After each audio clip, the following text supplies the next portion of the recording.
Okay, this next assignment starts to use Excel to do some mathematical functions for us. So this will be called preview fx1, and that implies that there will be a preview fx2, and there will be. But just to get started, we're going to go up here to these 5 columns of numbers and look and see that there's a yellow box that says sum and a gray box excuse me, it says average. Now what we want to do is we want to sum these numbers, and one of the hardest things to kind of get your mind around is that we want to sum these cells. We don't really care what number is in those cells. So to do this, we're going to click where we want the answer. In this case, that's D7. And we're going to go up here in this box next to the FX. We don't want to click on the FX. We want to click next to it in this box. And we're saying that we want this cell that we clicked in, D7, to equal, so type an equal sign, and we want it to equal whatever is in D2 all the way through D6. We don't care what is actually in D2 through D6. We don't want to sum 3 plus 5 plus 2 plus 4 plus 6. We want to sum D2, so we're going to type D2, and then plus D3, and then plus D4 plus D5 plus D6.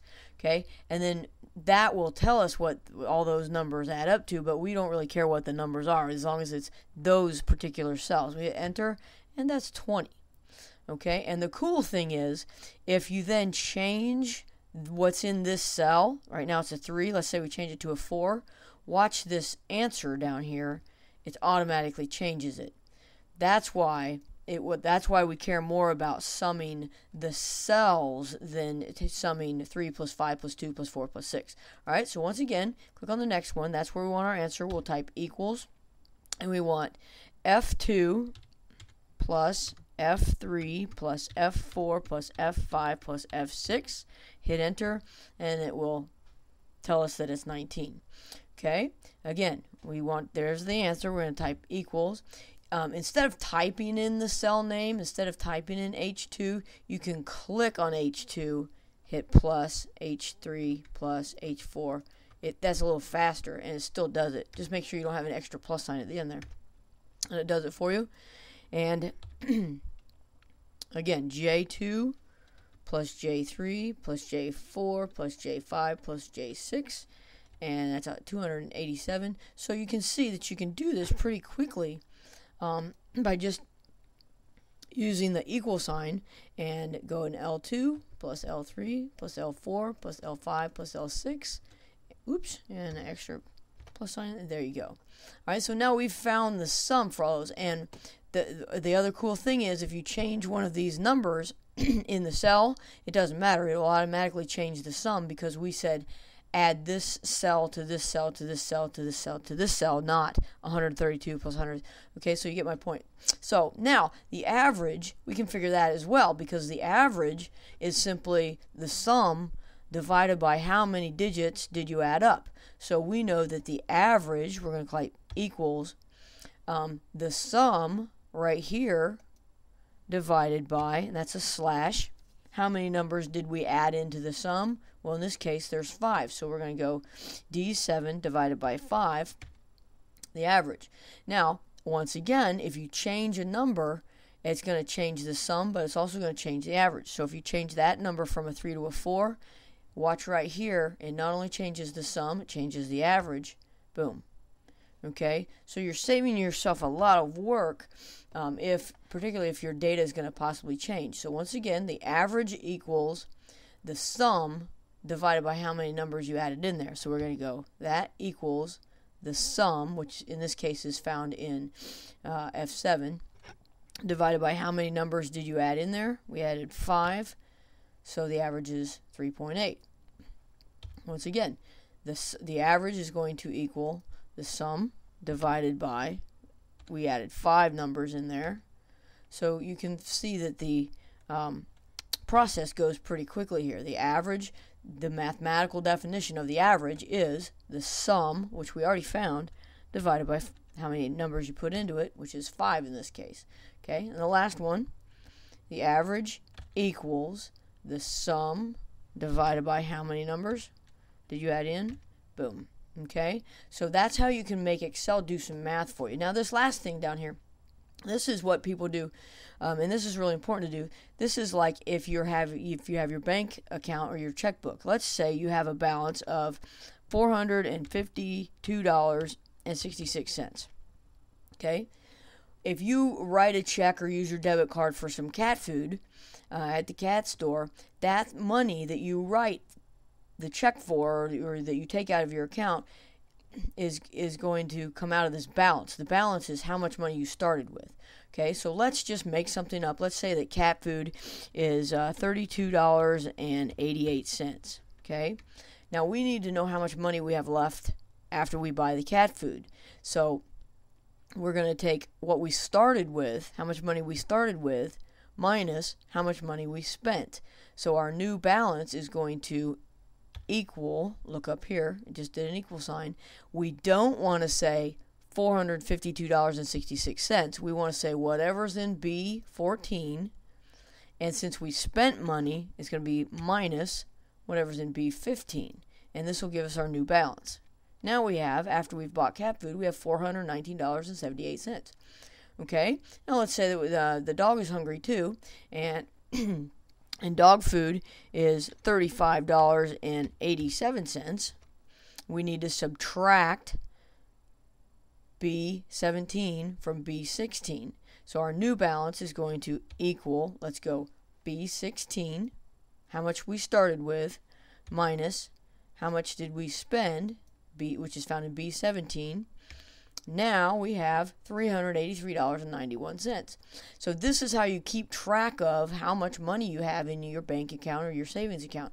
Now, when you get a paycheck, that means you're adding money back into your account. Okay, so let's say you've got a paper route or something, and you made $246.55. You had $383.91, and you're adding this into it. So what you have now is going to equal, look up here, what you started with, which is B18, this time plus how much your paycheck was, and hit enter. Okay, so this is a great way to use Excel to do the math for you that keeps track of your bank account and your savings account. Save this as last name preview 1, the number 1. There will be a preview 2. We'll come up on that.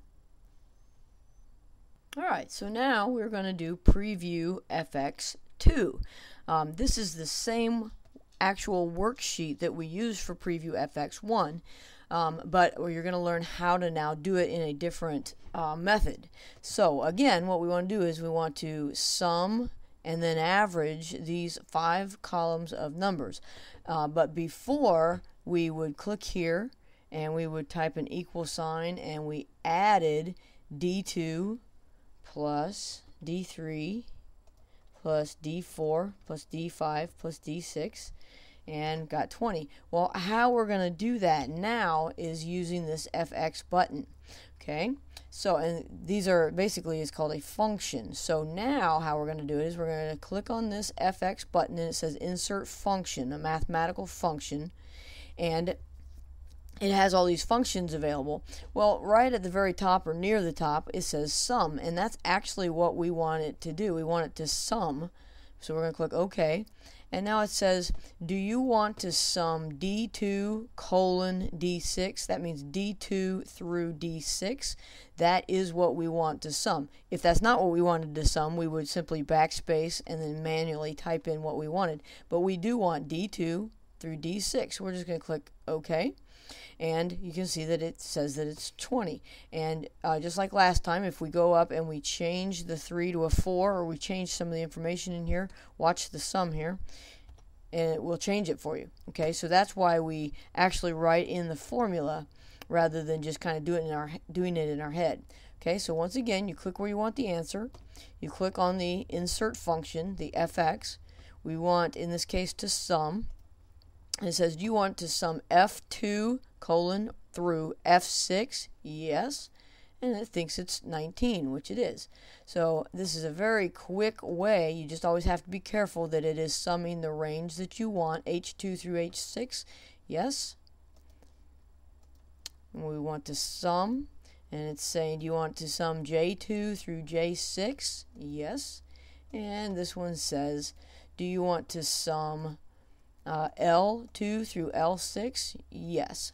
Okay, so Excel can do some functions for you. Now, Excel can also find the average, but caution, you really have to look close to make sure you're getting the right range of numbers. As you remember, the average equals the sum divided by how many numbers went into it. So you could do this manually like we did last time, equals the sum divided by how many numbers went into the sum. 5 of them did. And the average in that would be 4. Now the way we're going to do it with the insert function is we're going to click on the FX.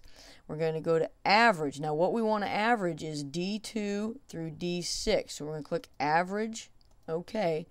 And it's saying, do you want to average D2 through D8, which is all the way through here and includes D7 and D8. Well, no, we don't want to do that. So you're going to have to backspace and say, nope, I just want to average D2 through D6. Okay? And then if we hit OK, it says the average of that is 4. On the average, it will suggest some kind of weird ranges sometimes. So we want this one to average F2 through F6. And we're going to click on average and OK, and it's saying, do you want D9 to E9? That's kind of bizarre. No. So don't just start clicking yes all of a sudden. We want to average F2 colon F6. There we go. Okay, and on this one we want to average, and we want H2 through H6. And it's suggesting something a little weird again. No. We want it to average H2 colon H6 and then OK.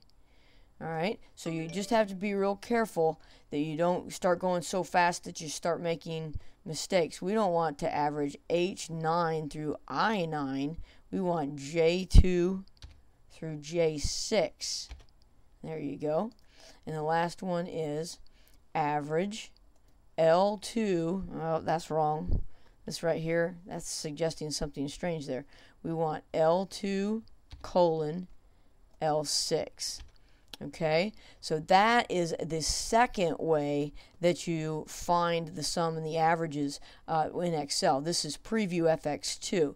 You already did this checkbook part on the last one, so we're not going to need to do that one again. So save this as last name, FX2.